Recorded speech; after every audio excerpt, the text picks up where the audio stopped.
Kelemahannya itu ternyata ketika harus diteliti nasab mereka. Ketika ada yang mengkritik nasab mereka, mereka kayak lemes gitu. Karena salah, kalau nggak salah kenapa harus salah tingkah? Kalau benar kenapa mereka harus protes? Ya tunjukkan kitabnya, datanya, pustakanya. Nanti ujung-ujungnya tes DNA. Kalau memang benar, kenapa takut?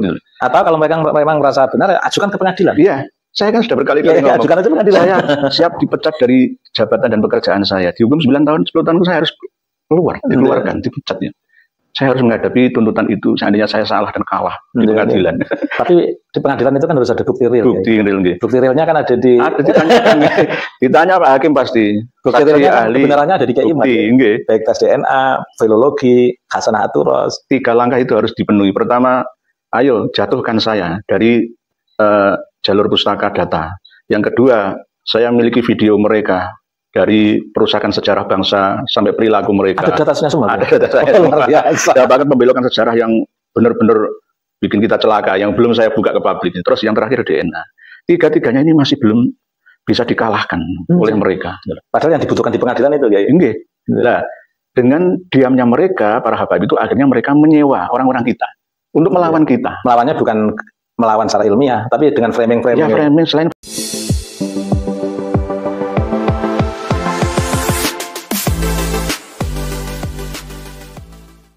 Assalamualaikum warahmatullahi ta'ala wabarakatuh.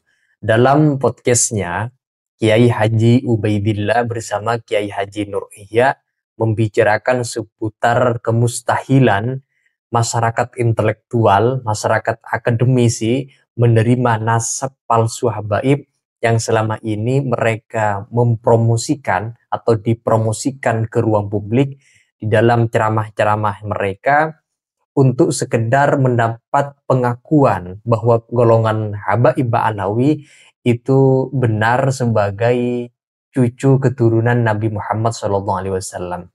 Menurut Kiai Haji Ubaidillah, kelemahan habaib saat ini ketika mereka dirungkatkan nasabnya, dikoreksi status ketersambungannya ke nasab Rasulullah SAW.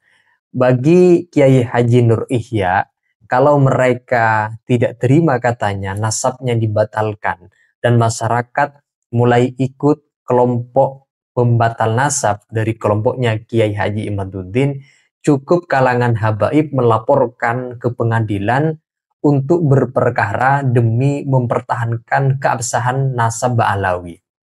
Tetapi rasa-rasanya kalangan habaib akan kelimpungan, akan dipastikan kalah apabila polemik nasab disidangkan di meja pengadilan karena semua data, manuskrip termasuk tes DNA, rekaman video arogansi oknum Habib Ba'alawi, semuanya lebih banyak ada di tangan timnya Kiai Haji Imaduddin.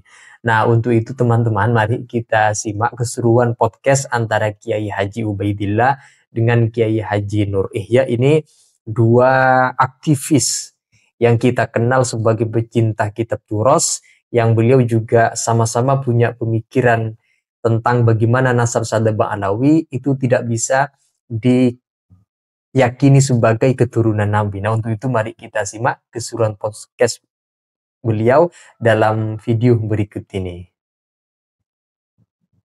Ada teman-teman dosen Wali Songo Semarang itu yang ngomong, ya Allah ya Karim, dialog tentang moderasi beragama yang sudah berlangsung sekian tahun, membangun keberagaman yang sudah berlangsung sekian tahun, dengan hadirnya kelompok habaib di FPI yang begitu kasar, barbar, tidak beradab, kriminal, itu ternyata pengapesannya, bahasa Indonesianya apa pengapesannya itu Kiai? Sudah saatnya. Kelemahannya itu ternyata ketika harus diteliti nasab mereka. Ketika ada yang mengkritik nasab mereka, mereka kayak lemes gitu. Karena salah, kalau nggak salah kenapa harus salah tingkah? Kalau benar kenapa mereka harus protes? Ya tunjukkan kitabnya, datanya, pustakanya. Nanti ujung-ujungnya tes DNA. Kalau memang benar, kenapa takut? Atau kalau mereka memang merasa benar, ajukan ke pengadilan. Iya, saya kan sudah berkali-kali ngomong. Ajukan aja pengadilan. Saya siap dipecat dari jabatan dan pekerjaan saya. Dihukum 9 tahun, 10 tahun saya harus dikeluarkan, dipecatnya. Saya harus menghadapi tuntutan itu seandainya saya salah dan kalah di pengadilan. Tapi di pengadilan itu kan harus ada bukti real. Bukti real, nggih. Bukti realnya kan ada ditanyakan.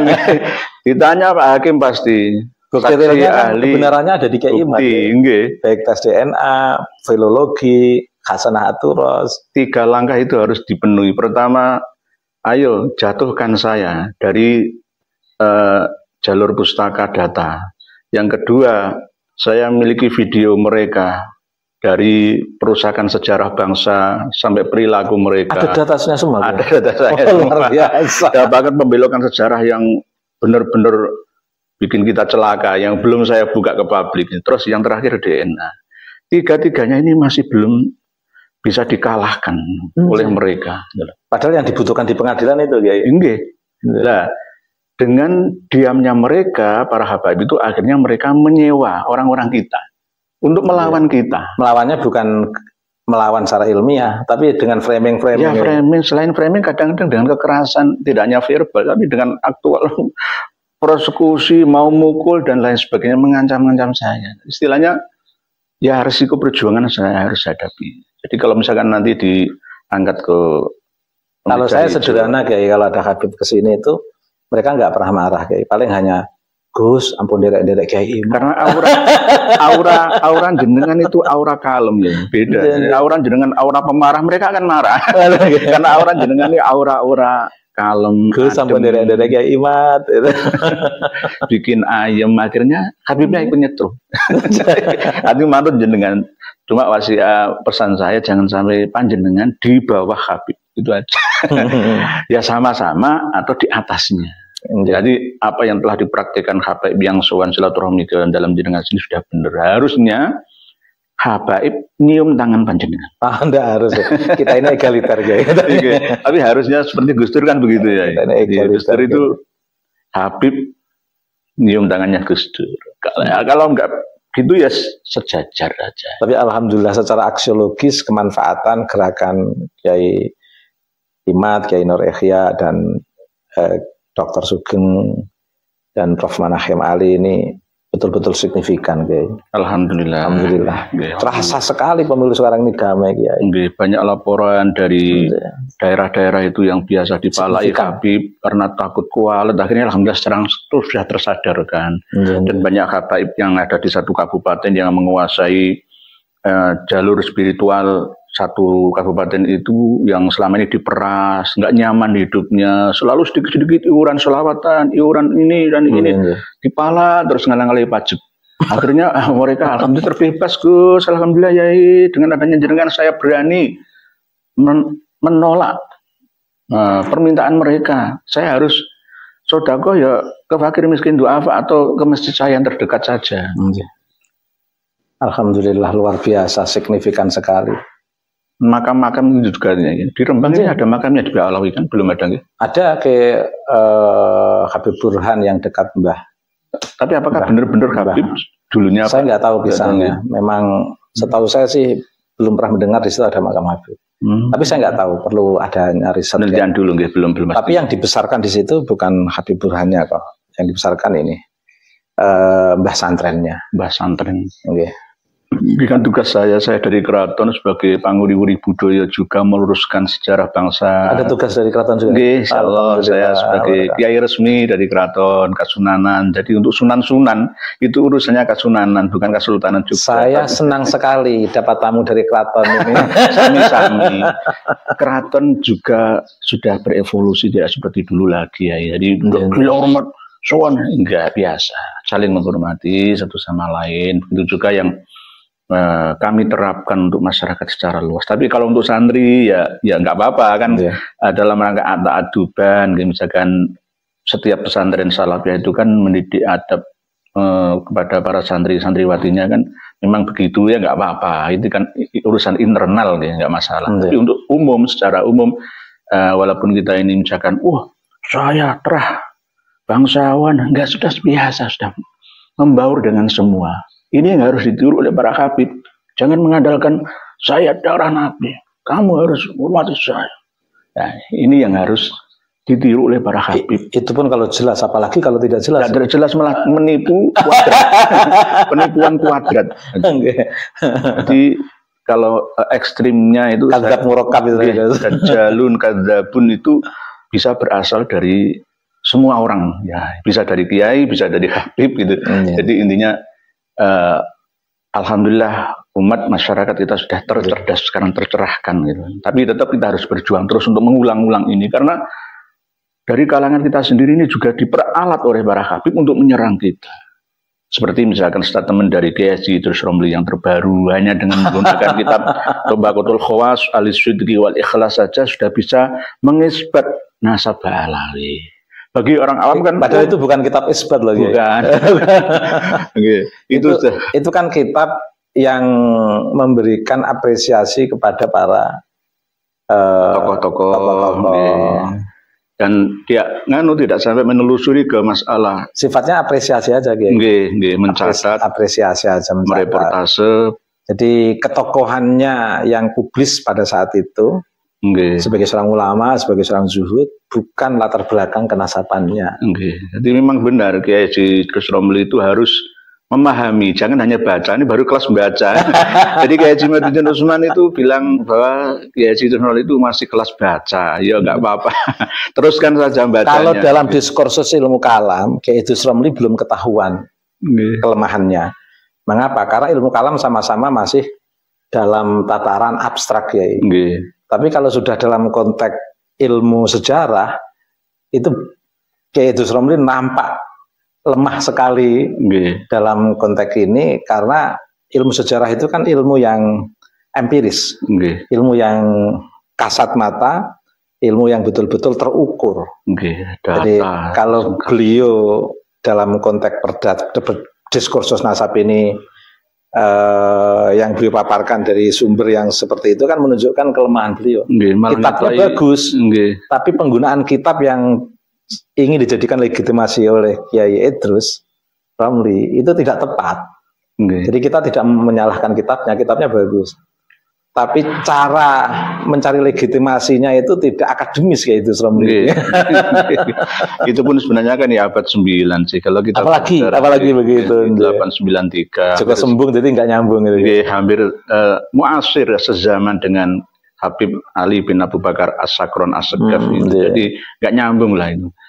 Hidupnya Imam Ahmad Al-Abah itu tahun berapa, abad berapa.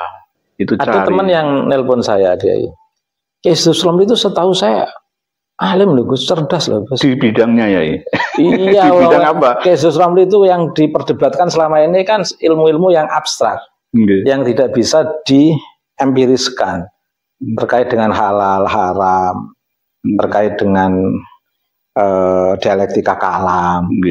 Dari menurut kalangan itu abstrak, nggak cocok, kalangan akademis nggak cocok. Itu abstrak, sehingga yang menang cenderung siapa yang mau ngotot. Semua yang mau ngotot, dan selama ini saya menilai Kiai Idrus Romli memang ulama yang dalam tanda kutip agak ngotot juga, Kiai. Mencari pembenaran yang ya harusnya 12 pertanyaan Kiai Imad itu jawab aja. Sebelum membuat framing. Enak-enak. 12 pertanyaan itu selesaikan. Jawab saja. Ya dicicil dulu lah itu loh. Dicicil dulu 5 atau 6 separuhnya dulu lah itu. Jangan tiba-tiba malah public speaking temuan-temuan yang tidak sesuai.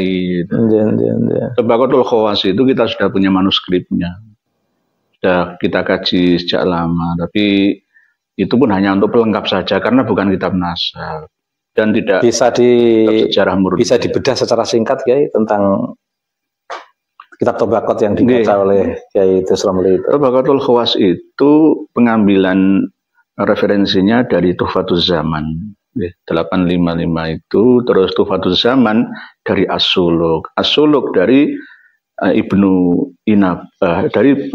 Samurah dari Tabaqat Fuqaha'il Yaman.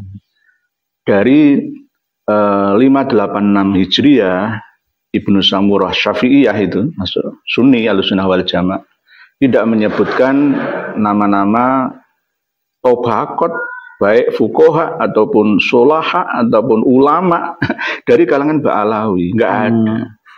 Jadi kalau misalkan Syekh Bautin Al-Janadi menyebutkan 2/3 pengambilan referensi datanya dari Tabaqat Fuqaha'il Yaman, nggak benar.